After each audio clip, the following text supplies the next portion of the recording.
Welcome to Dream Garage, the podcast where we put together a dream car collection. Each week there'll be a new theme with a specific budget. We'll browse the classifieds and we'll decide on which car we will buy for our dream garage. This week it's a classic for 25k. So let's go ahead and open up Auto Trader. I pre-filled it with some things, so I've got up to 25k and I've gone up to 1980. So I was just having a look at this, and what is considered a classic car by sort of tax and reasons is up to 40 years old. Over 40 years old. So I've just gone up to 1980 and I've put 25k. So there's 292 cars. I don't know what the cars are, so let's find out. And I'm going to filter by price high to low. So we've got an Austin Healey 1.1 1958. We've only done 3,000 miles. A Rolls Royce, a Silver Shadow, a camper van, a Mark II Jaguar with a manual box, a Triumph Stag, an American car, a Chrysler Windsor. So just sort of caveat here, I do not know loads about classic cars, especially American classic cars. I know a little bit about some of the British stuff. My dad had MGBs, MGs, Triumph Stag, etc. So I know a little bit about those, but not loads. So I know Triumph Stags are rising in value. I think 25k would be probably on the higher end of the market. Oh wow, look at this modified Mini. Okay, now I don't think when I say classic I mean this, but I'm intrigued. I'm intrigued by this Mini 1978. What does it say about it? Very rare opportunity to purchase this one-off track prepared left-hand drive Mini, which has been stripped bare and fabricated. What engine has it got in it? It says, as I say, this is not on my agenda. It looks like it's still got the original A series engine. Oh, hang on. Is that NOS? Interesting. Looks like it's got nitrous oxide and it's left-hand drive. That's got a lot of work done on it. All right, bit of a oddity, that one. As I say, not really what I was thinking when I thought classic cars. Cortina 2000 GT. Oh, very nice. Now, obviously, classic Fords have gone absolutely mad in terms of pricing right now. But this looks very cool. Very 70s colour as well. It's a 1972. It's a 2-litre. It's a 2-door Cortina GT. 92,000 miles on the clock. He wants 24,995. Very rare car. Well, he says very rare car. I assume they mean rare. Tax and MOT exempt, obviously. I've owned this car for 2 years. It's won a couple of car shows since I've owned it. Settings don't have time to enjoy it as much as I should. Stored in a heated garage. Oh, that's good. That looks cool. Right. Yeah, I mean, that looks like a proper classic car. And I'm going to favourite that. And it's 92,000 miles, which is quite low for the year. I like that. Landy. Pilgrim kit car. Pilgrim Speedster. A VW-based replica of a Porsche 356. Excuse me while I swig on my cup of tea. MGB Roadster. They're very much on the higher end of the market. Mercedes SE Class. Oh, what's this? Alvis. Yeah, see, you can see it's already favorited. I've looked at this before and thought it's absolutely gorgeous. There's only one picture. 6-cylinder engine. I was curious about that. But yeah, it's a lovely car. 3-litre, 6-cylinder. 1966. Fewer than 100 ever made.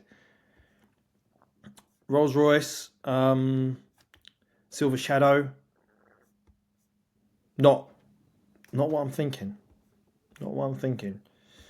Triumph TR6. Oh, hello, like a 3 Series there. 323i. Now that is obviously technically a classic. It's 1979. But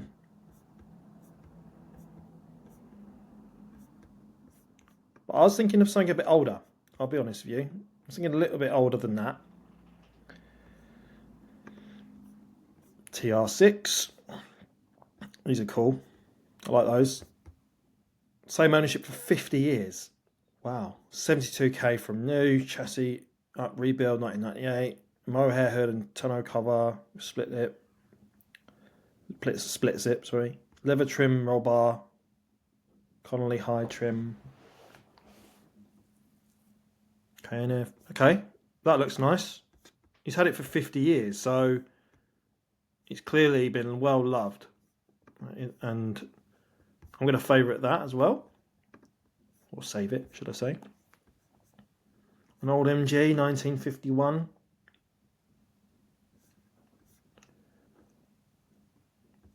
Merc Chevy Corvette.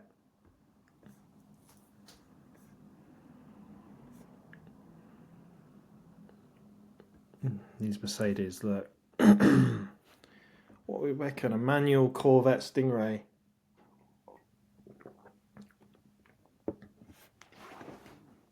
They are cool looking, aren't they? So this is alluring green colour.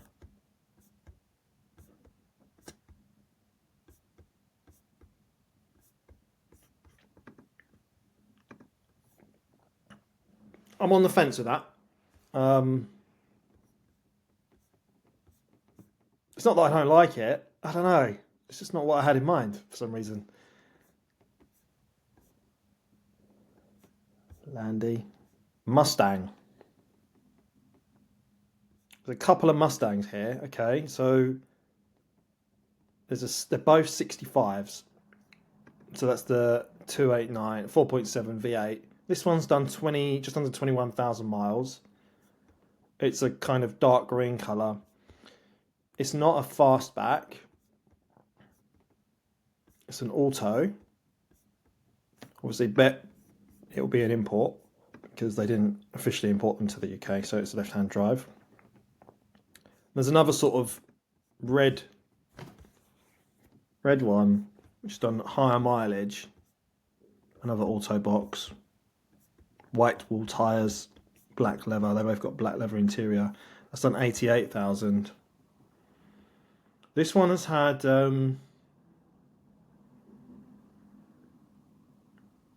it's been owned for 6 years, and as with a lot of these cars, that it has had sort of some mods on the engine. But the one with the lower mileage, fully restored in Switzerland, imported to UK in 1994.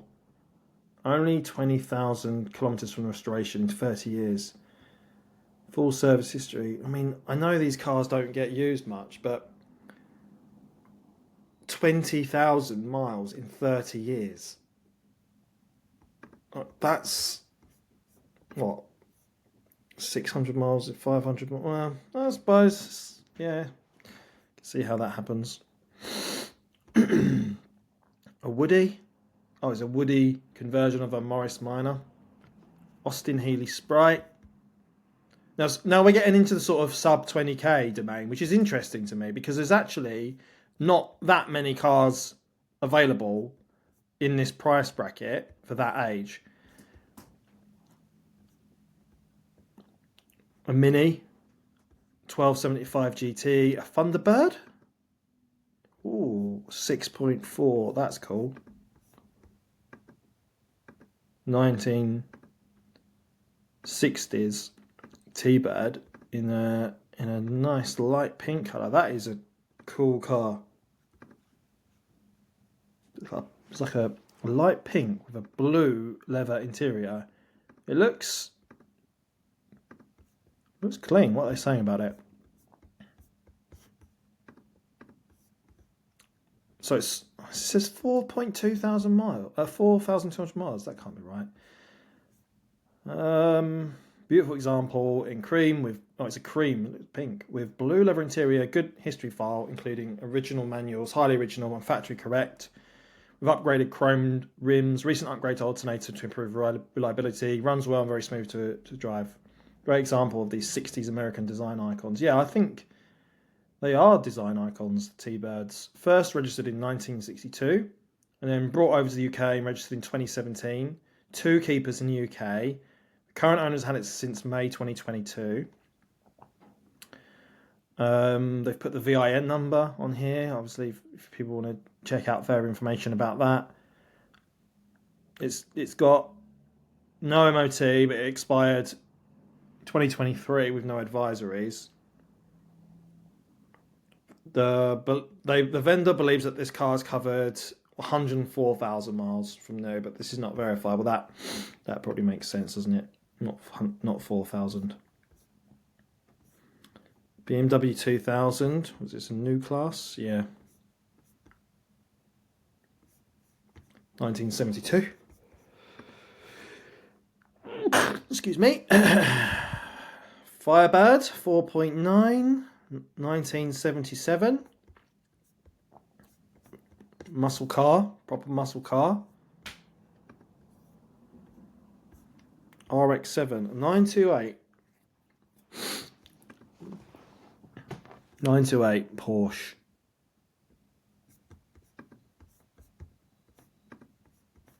The original 928s are just so pure. They are a classic shape, aren't they? What a beautiful car. What a beautiful car. These 928s. Oh, it's an automatic, which you know I'm going to say something about, but they are a bit of a cruiser. They're not really a sports car. It's a 4.5 V8. These were built originally to replace the 911, but obviously that did not pan out. They were much heavier cars. They were a GT car, front-engined, a new V8 they developed for this. It won Car of the Year when it first came out. This is in 1980. I think they were brought out in 1978 or 1979. So they were brought out quite, they were running for a long time because they were going up to sort of 1994, 1995, I think even. Very long production run, and they obviously modified them over that period. But the originals, like this, like no spoilers, very purist design. I think even the very first ones only had one wing mirror. Has this got one wing mirror? Don't know. No, it's got 2.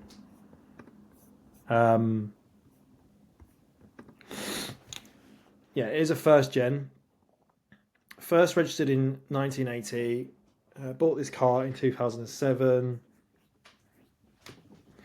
It had 113,000 miles on the clock. No, it's 121. It had a full bare metal body, strip and paint. Yeah. I mean, the question is, could you buy a 928 for less money than this? So shall I answer that question? I think I should probably answer that question. I'm going to favourite that anyway, because it is interesting to me. And now we're getting into the realms of, like, we're nearly at 15k, so it feels like a bit of a bit far off our intended budget. So I'm just going to quickly have a look for Porsche 928s, just to see generally how much they are, because I think you could probably get a 928 for less than that, or I might be wrong. Yeah, you can get them for, you can get them for around the 10,000 mark. for earlier ones that have got higher mileage. There's one here for like 13.9 that's all right. It's a Series 2. You can actually, I'll just show you. Like the Series 2 had these spoilers. It had these moldings, plastic moldings on the side. They're different. I think it had a different front bumper as well. Yeah, just a few more add-ons. Let's say it spoiled the purity of the lines. This one, going back to this one I favorited, you can see it doesn't have the side strips on there. It doesn't have the plastic spoiler at the back. That being said, just compare the one I've saved. It's 17,000, so it's on the lower end of the market. It's done 120,000 miles. You can. There's one that's a 1981, which it's a Series 2 for 100 and that's done 120,000 miles, the same mileage, which is 14,000, which is nearly $4,000 cheaper. But the prices on these are a bit all over the place by the looks of it, because you've got Series 4 5 litres for 16.9. You've got the most expensive one seems to be the latest 5.4 GTS. There's one up for nearly 60k. So there's a massive range on these cars. Okay, so let's go back to my search that I had the filters before, which is 25,000. And the year was make and model. I need to get rid of that. Oh, not above. Any make, any model, up to 25. So actually, do you know what I'm going to do? I'm going to be a bit sneaky here. I'm going to put the price up to 27.5 and see if that widens the pool a little bit. The reason why I'm doing that, what am I doing? The reason why I'm doing that is because I'm going to imagine that I'm going to be able to do a deal on a car that is up for 27.5 for 25k, and I'm taking advantage of the hypothetical situation, but usually you will be able to negotiate. And straight away I'm seeing this Toyota Celica, the 1976 original Celica, which I'm very fond of classic and modern classic Japanese cars. And this is no exception. Look how clean that looks. I like that. That is certainly something you don't see very often. If you go to a classic car show, which I'm sure many of you have, you will see lots of Mustangs. You will see a lot of British stuff. You will see not as much Japanese stuff like that. Obviously, you'll see a lot of Fords, which technically are built in Britain. So yeah, so we've got a Volvo P1800 here, which are nice cars. Always like those. Look at that. It's had a recent restoration. Looks very clean. What are they saying about that? 1971. Light blue metallic with black part leather interior. 100,000 miles on the clock. Purchased by its current owner in 2015. No expense spared, restoration. Yeah, I mean, that is a stone cold classic, isn't it? A beautiful shape. And a lot of people, obviously, Volvo went through a period in the 80s where they were very boxy and kind of brick on wheels, which I have a lot of time for. I love that era of Volvos as well. But this is a svelte coupe, not that you would not associate with Volvo if you only know them from the 240s and that era. So I'm gonna save that as well, because it's had a lot of money spent on it, which I would imagine the owner is not going to see again. But they obviously loved that car. So now we're going back round again. So there's a Mark II Jag here, which I mentioned earlier, with a manual box. It says it's a family heirloom. There's a car with well over twice the asking price spent on it in the 37 years my family has owned it. Yeah, okay, well, that is often the way with cars. You spend more than you would ever recoup on most cars. It's okay, so it's I don't know loads about these. They've had it a long time. It's had work done. It's had lots of money spent on it. And it's a manual, which those of you who have followed some of these shows will know that I like manuals. And my dad had a couple of these back in the 70s and 80s, and he loved them. My dad got me into cars.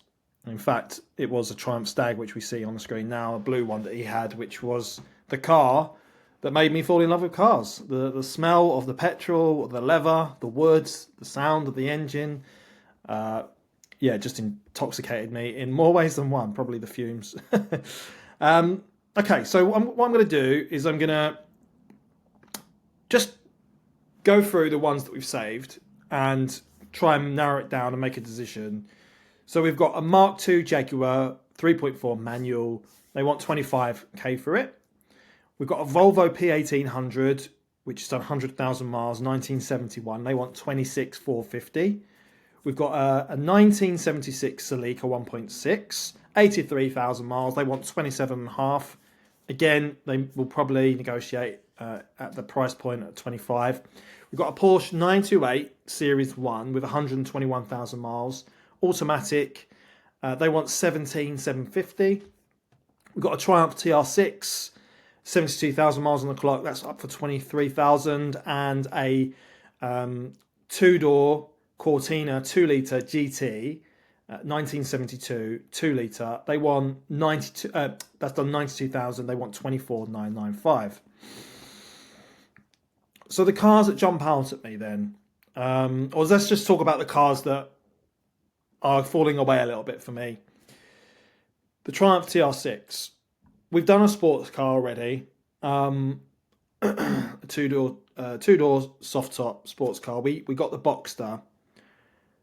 I'm thinking, let's try something different. The Cortina 2-litre. It looks cool. I have to say, I think it's still 25k for a Cortina. Nothing against Fords. It's just, I think there are cars that on this list that I think represent better value. One of those is the 928, which is considerably less money than the Cortina and a far superior vehicle, let's be honest. They want 17,000 for that, but they will probably get it. You could probably get it closer to 15, in all honesty. Then we've got the Celica 1.6.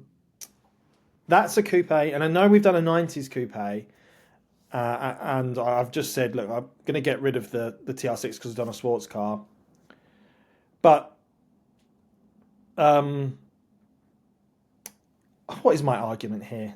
My argument, I guess, is just a little bit different. I know the TR6 is a little bit different. We don't have anything British. Maybe my argument is a very weak one, and I'm confusing myself.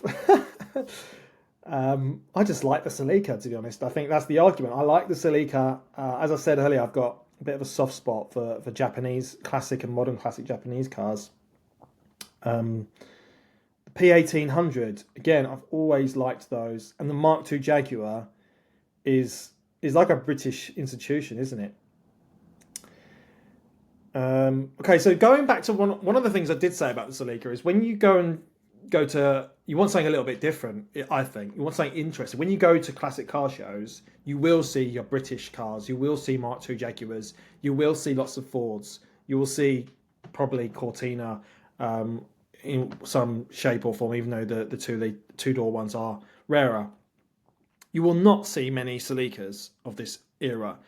You probably won't see too many P1800s either. And the 928s, probably less rare. Although I would say the Series 1, I don't remember last time I saw a Series 1 Porsche 928 at a car show. But we have got 25k to play with here. And I want to make sure that we're sort of, if we can, and I know I've gone below the budget previously. With the Alfa Romeo I actually, that was a 90s coupe for 3,000. I only spent like less than 900 on that. But with the other cars here, I just think there's ones that are more desirable. So I'm going to go narrow it down to the Volvo P1800 and the Celica 1.6. So let's have another look at these. The P1800, what's it got going for it? It's rare. It's truly beautiful. It's a truly beautiful car. It looks like it's a manual. It's right-hand drive. I'm sure the Celica is. It's had a lot of money spent on it. It looks perfect. It's really tastefully done. Not sure about the wheels, I'll be honest. Not sure about the wheels. But that is... And I'm sure you can buy a P1800 cheaper than that. But with the amount of work that's had done on it, I think you are going to find that represents good value. Then we've got the Celica. It's striking. It's unusual. You don't see many of them. They kind of not copied the Mustang, but they were going for that sort of vibe, weren't they? Cool car. Again, that's had a lot of work done on it. It's had money spent. It's been well loved. What am I going to enjoy more? Oh, that is so clean. That is so clean, that Celica. What am I going to enjoy more? I think it's the Volvo. That P1800 Volvo, I think it's car design wise very, very well resolved.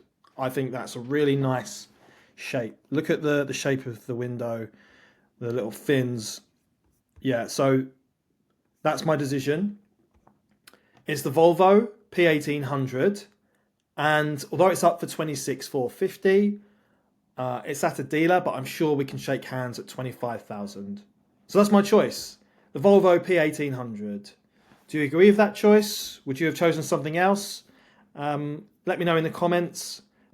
Thanks so much for watching, and tune in next time, and we'll see what we can buy.